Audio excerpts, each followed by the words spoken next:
Hello साथीहरू, अहिले चाहिँ भने म गान्तोक जूमा छु है। हनुमान टकको गणेश टकको अलि माथि जूमा आएको होइन। यहाँ मैले उसलाई चाहिँ फोर पारेर पङ्खा हल्लाइदेऊ न भनेको नि। ऊ हल्लाउनु खोज्दैछ, पङ्ख चाहिँ भाँचेछ बिचरा, भाँचेको रहेछ होइन। उसको पखेटाहरू भाँचिसकेको छ, दामी देखेछ। एउटा भने चाहिँ यहाँ छ, एउटा चाहिँ उतापट्टि छ। हेर्नु साथी कस्तो लाग्यो? राम्रो लाग्यो भने लाइक गर्नुहोस् होला। हेर्न मन पऱ्यो भने तपाईँहरूलाई गान्तोकको जूमा आएर हेर्नुहुन्छ। त जङ्गल पनि हेर्छौँ हामीहरू है। अब यति लामो पुच्छर भएको चाहिँ कम्तीमै देखिन्छ देख्नु चाहिँ। यो चाहिँ अब बिचरा भित्र होइन, सिसामा चाहिँ राम्रो देख्दो रहेछ। पङ्खा हल्लाइदिनु भाइ एकखेप भनेर भन्नु अरे। मैले त बोलाउँदा नि आइ पो हाल्छ त।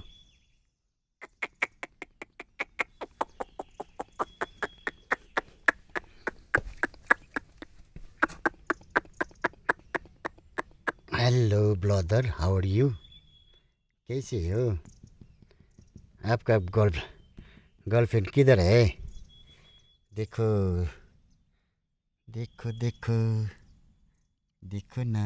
है हेलो हेलो, कहाँ कहाँ गरेर कराउनु नि त फेरि।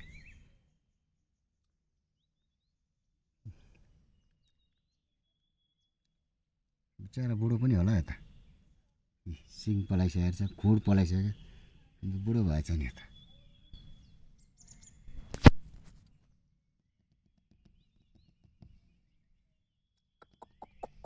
जान्छु है साथी, म चाहिँ गएको ल। ओके बाई बाई, फेरि पोछारी घुम्न आउँछु ल। बाई बाई, जानु दिँदैन हो। अब म यता गएँ नि यतै आउँछ है साथीहरूले।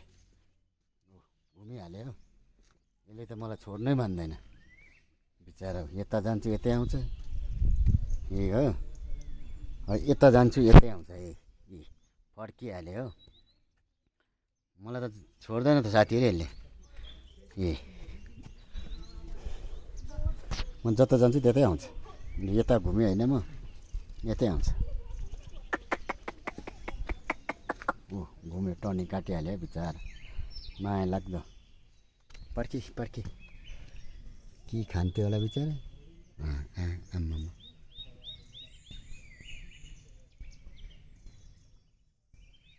ल गएको, बाई बाई।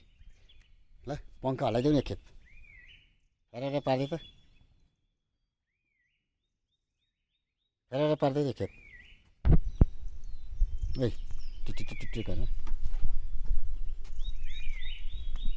फेरेर पर्दैन।